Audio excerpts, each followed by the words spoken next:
10th standard maths page number 15 question ആൻസറാണ് ഇപ്പോൾ ചെയ്യാൻ പോകുന്നത്. In each of the arithmetic sequences below sum of the terms are not written indicated by bubbles. Find out these numbers. അപ്പോൾ ഇത് easy ആയിട്ടുള്ളൊരു question ആണ്. Arithmetic sequence എന്ന് പറഞ്ഞാൽ ഫസ്റ്റ് നമ്പർ ഏതും ആയിക്കോട്ടെ, ഒരു നമ്പറിൽ നിന്ന് തുടങ്ങിയിട്ട് ഒരേ നമ്പർ പ്ലസ് ചെയ്ത് പോകുന്നതാണ്. അപ്പോൾ നമ്മളോട് ക്വസ്റ്റ്യനിൽ അരിത്തമെറ്റിക് സീക്വൻസ് എന്ന് പറഞ്ഞിട്ടുണ്ട്. അപ്പോൾ ഇവിടെ 24ആണ്. ഇപ്പോൾ 24നോട് ഏത് നമ്പർ പ്ലസ് ചെയ്താലാണ് 42 കിട്ടിയിട്ടുള്ളത്? അത് നമ്മൾ കുറച്ച് നോക്കിയാൽ മതി അല്ലേ. 42 24 മൈനസ് ചെയ്ത് നോക്കുക. അപ്പോൾ നമുക്ക് എന്ത് കിട്ടും? 18 കിട്ടും. അപ്പോൾ 24 + 18 ആണ് 42. 14നോടും 18 ആഡ് ചെയ്യുക, അപ്പോൾ 60 കിട്ടും. 16നോടും 18 ആഡ് ചെയ്യുക, അപ്പോൾ 78 കിട്ടും. ഇവിടെയും നമുക്കതുപോലെ തന്നെ 24ഉം 42ഉം. അപ്പോൾ ഇവിടെ നമുക്ക് 18 തന്നെയാണ് വരിക. അപ്പോൾ 18 24 മൈനസ് ചെയ്യുക. കാരണം എന്തുകൊണ്ടാണ്? വലത്തോട്ടേക്ക് കൂടിപ്പോകുമ്പോൾ ഇടത്തോട്ടേക്ക് എന്ത് ചെയ്യുക? കുറഞ്ഞു വരിക. അപ്പോൾ ഇവിടെ 6ആണ് വരിക. 24 18 മൈനസ് ചെയ്താൽ 6 വരും, 6. അപ്പോൾ 6 + 18 ആണ് 24. 24 + 18 ആണ് 42. 42 + 18 ആണ് 60. അപ്പോൾ അതൊരു ഓർഡറിൽ വരും. ഇവിടെയും അതുപോലെ തന്നെ 24ഉം 42ഉം തന്നെയാണുള്ളത്. അപ്പോൾ അവിടെ 18 ആണ് പ്ലസ് ചെയ്തിട്ടുള്ളത്. അപ്പോൾ 18 ഇങ്ങോട്ടേക്ക് ലെഫ്റ്റ് സൈഡിൽ വരുമ്പോൾ മൈനസ് ചെയ്യുക. അപ്പോൾ 24 18 മൈനസ് ചെയ്താൽ 6 വരും. 6 18 മൈനസ് ചെയ്താലോ -12 വരും. എവിടെയുള്ളതോ 24ഉം 42ഉം. അപ്പോൾ മിഡിലിൽ ഒരു ബബിൾ വന്നിട്ടുണ്ട്. അപ്പോൾ മിഡിൽ നമ്പർ കാണാൻ വേണ്ടിയിട്ട്, അതായത് 2 നമ്പർ തന്നിട്ട് നടുക്കത്തെ നമ്പർ ഇല്ലെങ്കിൽ നമ്മൾ എന്ത് ചെയ്താൽ മതി? ഈ 24ഉം 42ഉം ആഡ് ചെയ്യാം. അപ്പോൾ ഏത് ക്വസ്റ്റ്യൻ വന്നു കഴിഞ്ഞാലും 3 നമ്പർ ഉണ്ട്. 3 നമ്പറിൽ 2 നമ്പർ തന്നിട്ടുണ്ട്. ഒരു നമ്പർ അറിയില്ലെങ്കിൽ, അതായത് നടുക്കുള്ള നമ്പർ അറിയില്ലെങ്കിൽ നമ്മൾ എന്ത് ചെയ്താൽ മതി? മറ്റേ രണ്ടും പ്ലസ് ചെയ്തിട്ട് പകുതിയാക്കാം. അപ്പോൾ 24ഉം 42ഉം പ്ലസ് ചെയ്തിട്ട് പകുതിയാക്കാം. അത് ആഡ് ചെയ്യുന്ന 66 കിട്ടും, 66 കിട്ടും. അതിൻ്റെ പകുതിയാക്കിയാൽ 33 ആണ് കിട്ടുക. അപ്പോൾ 24 33. അപ്പോൾ ഏതാ നമ്പർ ആഡ് ചെയ്തിട്ടുള്ളത്? 9 ആണ് അല്ലേ. അപ്പോൾ 24ഉം 9 33, 9ഉം 42, 9ഉം 51. ആ രീതിയിലാണ് പാറ്റേൺ വരിക. അടുത്തത് ഇവിടെയും അതുപോലെ തന്നെ 24 42 ആണ്. അപ്പോൾ ഇവിടെ 33 കിട്ടും. 33 കിട്ടിക്കഴിഞ്ഞാൽ ഇവിടെ 24 ഉണ്ട്, ബാക്കോട്ടേക്കാണ് പോകേണ്ടത്. അപ്പോൾ ഇവിടെ 15 കുറക്കുക. സോറി, നമ്മുടെ ആ നമ്പർ എത്രയാണ് ഉള്ളത്? 24 9 33 അല്ലേ. അപ്പോൾ 24 9 കുറക്കുക. അപ്പോൾ 15ആണ് ആൻസർ വരിക. ഇവിടെയോ ആദ്യത്തെ നമ്പർ ഉണ്ട്, പിന്നെ ഇവിടെ ഇല്ല, ഇവിടെയുണ്ട്. അപ്പോൾ ഇവിടെയുള്ള നമ്പറിനോട് ഒരു പ്രാവശ്യം നമ്മുടെ ഇവിടെ കൂട്ടിപ്പോയാലാണ് ഇവിടെ കിട്ടുക. ഇവിടുന്ന് വീണ്ടും ഇവിടെ എത്തുമ്പം വീണ്ടും ഒരു പ്രാവശ്യം കൂട്ടും. അപ്പം ഇവിടുന്ന് ഇവിടെ എത്താൻ ഒരു പ്രാവശ്യം, ഇവിടുന്ന് ഇപ്പുറത്തെത്താൻ ഫസ്റ്റ് നമ്പറിൽ നിന്നാണ്, ഇവിടുന്ന് ഇവിടെ എത്താൻ ഒരു പ്രാവശ്യം കൂട്ടി, വീണ്ടും ഒരു പ്രാവശ്യം കൂട്ടി, ഇവിടെ എത്താം. അപ്പോൾ ഇതിപ്പോൾ 4ാമത്തെ നമ്പറാണ്. 1 2 3 4ാമത്തെ നമ്പർ. അപ്പോൾ ഈ നമ്പറിനോട് 1 2 3 പ്രാവശ്യം ഒരേ നമ്പർ കൂട്ടിയാലാണ് 42 കിട്ടുക. ഏതാ നമുക്കറിയില്ല. ഇപ്പോൾ ഇവിടെ നമ്മൾ നേരത്തെ ചെയ്തു 24. 24നോട് നമ്മൾ ഇവിടെ എത്ര നമ്പർ വന്നത്? 33 ആണ്, 9. അപ്പോൾ നമുക്ക് ഇവിടുന്ന് ഇത് കിട്ടാൻ വേണ്ടിയിട്ട് 9 ഒരിക്കലും കൂടെ കൂട്ടിയാൽ മതി. അപ്പോൾ 24നോട് 9 കൂട്ടുക, വീണ്ടും 9 കൂട്ടുക. അപ്പോൾ ഇവിടുന്ന് ഇവിടെ എത്താൻ വേണ്ടിയിട്ട് ഇവിടുന്ന് 1 കൂട്ടി 9, പിന്നെ വീണ്ടും കൂട്ടി ഒരു 9, പിന്നെ അങ്ങനെയാണ് വരിക. പക്ഷെ ഇവിടെയുള്ള നമ്പർ 9 എന്നല്ലേ പറഞ്ഞത്, അത് നമ്മൾ കണ്ടെത്തണം. അപ്പോൾ 24 + 1 2 3 പ്രാവശ്യം ഒരേ നമ്പർ കൂട്ടി. ഒരേ നമ്പറിന് നമ്മൾ എന്ത് ചെയ്യുക? D എന്ന് എടുക്കാം. നമുക്ക് നോക്കാം അതെങ്ങനെയാണ് ചെയ്തിട്ടുള്ളത് എന്ന്. ആദ്യത്തെ ആൻസറെല്ലാം പിന്നെ ഒരു സിമ്പിളായിട്ടുള്ള കാര്യമാണ്. അപ്പോൾ അതുകൊണ്ട് നമുക്ക് അതിൻ്റെ വേറെ തന്നെയുള്ള എക്സ്പ്ലനേഷൻ്റെ ഒന്നും ആവശ്യമില്ല. നമ്മുടെ ലാസ്റ്റിലത്തെ 6ാമത്തെ ക്വസ്റ്റ്യനാണ് നോക്കേണ്ടത്.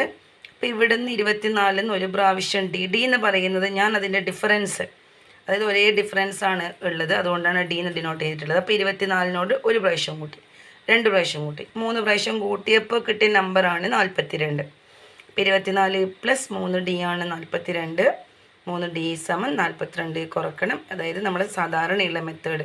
ഈ 3D കാണാൻ ഈ 24 അപ്പുറം പോകുമ്പം -24 എന്നാവും.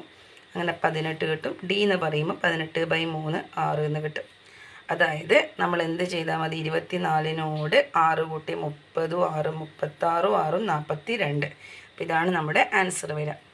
ഇനി ഈ ഭാഗത്ത് വരുന്ന ഇമ്പോർട്ടൻ്റ് ആയിട്ടുള്ളൊരു ഇക്വേഷനാണ്. ഇത് ഓർമ്മിച്ച് വെക്കുക. ഡി കാണാൻ. ഡി എന്ന് പറയുന്നത് പൊതുവ്യത്യാസം. പൊതുവ്യത്യാസം എന്ന് പറയുന്നത് നമ്മൾ ഈ രണ്ട് അടുത്തടുത്ത സംഖ്യകൾ തമ്മിലുള്ള ഡിഫറൻസ്, അടുത്തടുത്ത നമ്പർ തമ്മിലുള്ള ഡിഫറൻസ് അത് കിട്ടാൻ വേണ്ടിയിട്ട് നമ്മൾ ഉപയോഗിക്കുന്ന ഇക്വേഷനാണ് difference of terms by difference of positions. പദവ്യത്യാസം ബൈ സ്ഥാനവ്യത്യാസം. അപ്പോൾ ഒരു ഇക്വേഷൻ ഓർമ്മിച്ച് വെക്കാം. Difference of terms by difference of positions, പദവ്യത്യാസം ബൈ സ്ഥാനവ്യത്യാസം. ഇനി ഈ ഇക്വേഷൻ ഉപയോഗിച്ചിട്ടുള്ള കുറച്ച് ക്വസ്റ്റ്യൻസ് ആണ് ഉണ്ടാവുക. ടെക്സ്റ്റ് ബുക്കിലെ പേജ് നമ്പർ 15 തന്നെ ഒരു ക്വസ്റ്റ്യൻ ഉണ്ട്.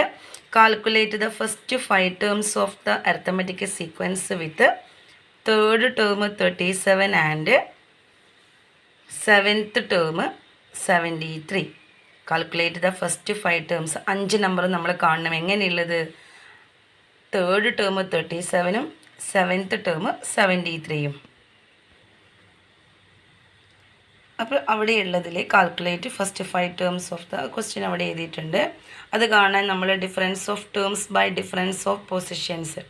തേർഡ് ടേം ആണ് 37 എന്ന് എഴുതിയിട്ടുള്ളത് അല്ലേ. തേർഡ് ടേം 37 എന്നുള്ളതിന് നമ്മൾ x3 37 എഴുതുന്നു. 7th ടേം 73 എന്നുള്ളതിന് x7 73 എന്ന് എഴുതുന്നു. അപ്പോൾ ഡി കാണാനുള്ള ഇക്വേഷൻ എഴുതിയിട്ടുണ്ട്. പദവ്യത്യാസം ബൈ സ്ഥാനവ്യത്യാസം. അതിൽ 73 37 മൈനസ് ചെയ്യുക. 73 കുറക്കണം 37 ബൈ ഡിവൈഡഡ് ബൈ എന്നുള്ളതാണ് 7 മൈനസ് 3 എഴുതി. ഇനി എന്ത് ചെയ്യുക? നമ്മൾ 73 37 മൈനസ് ചെയ്താൽ 36 കിട്ടും. 36 ബൈ 7 3 മൈനസ് ചെയ്താൽ 4. അപ്പം 9 ആണ് ഇവിടെ വരുന്ന കോമൺ ഡിഫറൻസ്. അപ്പം നമ്മളിവിടെ നമുക്ക് x3 37 എന്ന് തന്നിട്ടുണ്ട്. അതായത് മൂന്നാമത്തെ നമ്പറാണ് 37. അപ്പോൾ 37 നമുക്ക് ഇടത്തോട്ടേക്ക് പോകും ഞാൻ പറഞ്ഞിട്ടുണ്ട്. നമുക്കിപ്പോൾ മൂന്നാമത്തെ നമ്പർ 27 ആണെങ്കിൽ രണ്ടാമത്തെ നമ്പർ എന്ന് പറഞ്ഞു കഴിഞ്ഞാൽ 37 എത്ര കുറക്കണം? ഇത് കുറച്ചതായിരിക്കും അല്ലേ. പിന്നെ വീണ്ടും അപ്പം നമുക്ക് 20 എത്രയാണ് കിട്ടും? 20 നമുക്ക് 37 ആണുള്ളത്. 9 കുറച്ച് കഴിഞ്ഞാൽ 28 കിട്ടും. വീണ്ടും അതിൻ്റെ അകത്തുനിന്ന് എന്ത് ചെയ്യുക? 9 കുറക്കുക. അപ്പം നമുക്ക് 19 കിട്ടും. അപ്പം അങ്ങനെ നമുക്ക് ചെയ്യാം. ഒന്നിക്ക് നമുക്ക് അങ്ങനെ ചെയ്യാം. പക്ഷേ എപ്പോഴും നമുക്കിങ്ങനെ ചെറിയ നമ്പറൊന്നും ആവണമെന്നില്ല. അപ്പോൾ നമുക്കിങ്ങനെ ഇടത്തോട്ടേക്കും വലത്തോട്ടേക്കും കുറച്ച് കാണാൻ ബുദ്ധിമുട്ടായിരിക്കും. അപ്പോൾ കോമൺ ആയിട്ട് നമുക്കിപ്പം x3 37 എന്ന് തന്നതുകൊണ്ട് തന്നെ നമ്മൾ അതിന് എന്ത് ചെയ്യുന്നു? മൂന്നാമത്തെ നമ്പർ 37 ആണ്. ആദ്യത്തെ നമ്പറിനോട് 2 പ്രാവശ്യം ഡി. നമ്മൾ നേരത്തെ പറഞ്ഞിട്ടുണ്ടായിരുന്നു അല്ലേ. x3 ആകുമ്പം x1 ആദ്യത്തെ നമ്പറിനോട് 2 പ്രാവശ്യം ഡി കൂട്ടിയാൽ മതി അല്ലേ. അപ്പോൾ 37. അപ്പോൾ x1 പ്ലസ് 2 പ്രാവശ്യം ഡി എന്നുള്ളത് 1 പ്രാവശ്യം ഡി എന്നുള്ളത് 9 ആണ്. 2 പ്രാവശ്യം ഡി 18 ആവൂലേ.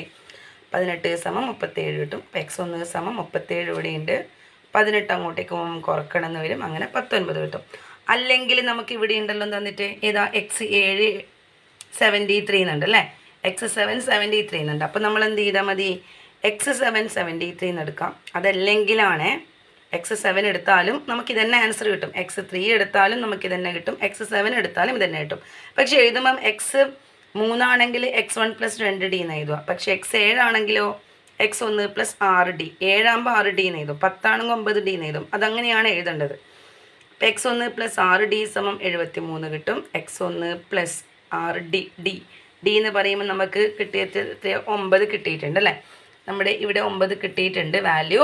ആ 9d 9 ആണ്. അപ്പോൾ x1 പ്ലസ് 6d ഡി എന്ന് പറയുമ്പോൾ 9 6 54 സമം 73. അപ്പോൾ x1 സമം എന്ത് കിട്ടും? 73 കുറക്കണം 54 എന്ന് പറയുമ്പോൾ 19 കിട്ടും. അപ്പോൾ ആദ്യത്തെ നമ്പർ 19, പിന്നെ അതിനോട് 9 കൂട്ടിയ 28, പിന്നെ അതിനോട് 9 കൂട്ടിയ 37, പിന്നെ 9 കൂട്ടിയ 46, പിന്നെ 9 കൂട്ടിയ 55.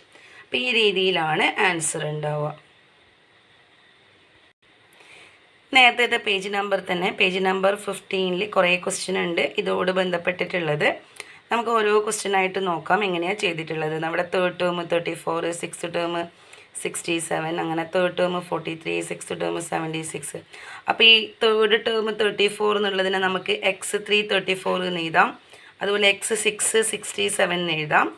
ഇവിടെ നമുക്ക് x3 43 എന്നും x6 76 എന്ന് എഴുതാം. ഇവിടെ x3 2 എന്നും x5 3 എന്ന് എഴുതാം. ഇവിടെ x5 = 8, x9 = 10 എഴുതാം. ഇവിടെ എത്തുമ്പോൾ x5 7 എന്ന് എഴുതാം, x7 5 എന്ന് എഴുതാം. അപ്പോൾ ഈ രീതിയിലാണ് നമ്മൾ എന്ത് ചെയ്യുക? ആൻസേഴ്സൊക്കെ കണ്ടുപിടിക്കാൻ പോകുന്നത്. നോക്കാം. സെയിം മെത്തേഡ് തന്നെയാണ്. എക്സ് 3 34 എക്സ് 6 67 എന്ന് എഴുതിയിട്ടുണ്ട്. ആദ്യത്തെ ആൻസറാണ്. അപ്പോൾ ഡി കാണാൻ വേണ്ടിയിട്ട് 67 34 മൈനസ് ചെയ്യുക. അപ്പോൾ ഓൺ ദ സ്പോട്ടിൽ തന്നെ ബൈ ഇട്ടിട്ട് 6 മൈനസ് 3യും എഴുതാം. 6 മൈനസ് 3യും എഴുതി. അപ്പോൾ 67 മൈനസ് 34 എന്ന് പറഞ്ഞു ബൈ 6 മൈനസ് 3. അപ്പോൾ 67 34 മൈനസ് ചെയ്താൽ 33 ആണ് വരിക. 33/3 = 11. ഡി 11 കിട്ടിയിട്ടുണ്ട്. പിന്നെ നമുക്കിവിടെ x3 34 ആണ്. x3 34 എന്ന് പറഞ്ഞാൽ x1 + 2d ആണ് 34. x1 + 2d ഡീൻ്റെ വില 11, അപ്പോൾ 22 കിട്ടും. 34 കിട്ടും. x1 എന്ന് പറയുമ്പോൾ 34 മൈനസ് 22. ഇത് ഇപ്പുറം പോകുമ്പോൾ മൈനസ് ചെയ്യണം. അങ്ങനെ 12 കിട്ടും. 12 കിട്ടി. x1 എന്ന് പറയുമ്പോൾ 12 ആണ്. നമുക്കിവിടെ d എന്ന് പറയുന്നത് 11 കിട്ടിയിട്ടുണ്ട്. എല്ലാം നേരത്തെ ചെയ്ത അതേ മെത്തേഡ് തന്നെയാണ്. ഫസ്റ്റ് നമ്പർ കിട്ടിയിട്ടുണ്ട്. 12നോട് 11 കൂട്ടുക, കാരണം d 11 ആണല്ലോ. അപ്പോൾ 23 കിട്ടും. വീണ്ടും 11 കൂട്ടിയാൽ 34, വീണ്ടും 11 കൂട്ടിയാൽ 45, വീണ്ടും 11 കൂട്ടിയാൽ 56.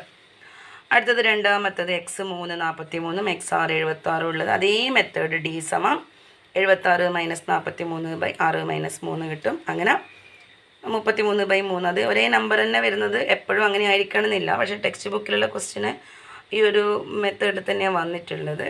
76 മൈനസ് 43 6 മൈനസ് 3 വരും. അങ്ങനെ 11 തന്നെയാണ് കിട്ടുക. എപ്പോഴും 11 തന്നെ ആയിരിക്കണമെന്നില്ല. അപ്പോൾ ഇവിടെയുള്ള 2 ക്വസ്റ്റ്യനിലും 11 തന്നെ കിട്ടുന്നതുകൊണ്ട് നിങ്ങൾ വിചാരിക്കും എപ്പോഴും 11 തന്നെയാണ് കിട്ടുക. അങ്ങനെയൊന്നുമില്ല കേട്ടോ. ഇനി d 11 കിട്ടി. x1 പ്ലസ് നമ്മുടെ ഇവിടെ മൂന്നാം പദം തന്നെ തന്നിട്ടുള്ളത് അല്ലേ, നേരത്തെ പോലെ തന്നെ. അപ്പോൾ x1 + 2d = 43. മറ്റേത് ഇവിടെയാണെങ്കിൽ x1 + 5d = 76 എന്ന് എടുക്കണം. പക്ഷെ 5d എന്ന് പറയുമ്പം 5d 55 എന്ന് ഇടണം. അങ്ങനെയൊക്കെ മാറ്റി എഴുതണം. പക്ഷെ നമ്മളെപ്പോഴും ചെറുതെടുക്കുന്നതാണ് നല്ലത്. അങ്ങനെ നമുക്ക് വേഗത്തിൽ കാൽക്കുലേറ്റ് ചെയ്യാൻ പറ്റും. x1 + 2d 43 ആണ് അല്ലേ. x1 + d 11 ആണ്. അപ്പോൾ 22 43 കിട്ടും. x1 = 43. ഇതിപ്പുറം പോകുമ്പോൾ 22 വന്ന് അങ്ങനെ 21 കിട്ടും അല്ലേ. ഫസ്റ്റ് ടേം 21 ആണ്. പിന്നെ 11 കൂട്ടി പോവാം. അങ്ങനെ നമുക്ക് 21 32 43 54 65 എന്ന് കിട്ടും. അടുത്തത് x 3 2ഉം x 5 3ഉം ആണ്. d എന്ന് പറയുമ്പോൾ 3 - 2 ഒരേ ലെവലിൽ ചെയ്യണേ. 3 - 2 എന്ന് പറയും. പിന്നെ 5 - 3. ഞാൻ ആദ്യം 5 - 2 വിട്ടുപോയി, സോറി. 5 - 3 ആണ്. അപ്പോൾ 3 - 2 എന്ന് പറയുമ്പോൾ 1 കിട്ടും. 5 - 3 എന്ന് പറയുമ്പോൾ 2 കിട്ടും. അപ്പോൾ ഹാഫാണ് d. നമ്മൾ നേരത്തെ ചെയ്ത പോലെ തന്നെ x3 എന്ന് പറയുമ്പോൾ x1 + 2d ആണ് 2. x1 + 2d എന്ന് പറയുമ്പോൾ d നമുക്ക് അരയാണ്. 2 പ്രാവശ്യം അര എന്ന് പറയുമ്പോൾ 2 പ്രാവശ്യം എടുത്താൽ അതെന്താവും, 1 ആവും. അപ്പം അങ്ങനെ x1 + 1 = 2 കിട്ടും. x1 = 2. ഈ +1 അപ്പുറം പോകുമ്പോൾ -1, അങ്ങനെ 1 കിട്ടും. അപ്പോൾ ഫസ്റ്റ് ടേം 1 ആണ്. d എന്ന് പറയുന്നത് അരയാണ്. അപ്പോൾ അര കൂട്ടി പോവാം. 1 1.5 2 2.5 3. അടുത്തതും ഈ രീതിയിൽ തന്നെയാണ്. x 5 = 8 x 9 = 10. d എന്ന് പറയുമ്പോൾ 10 - 8/9 - 5.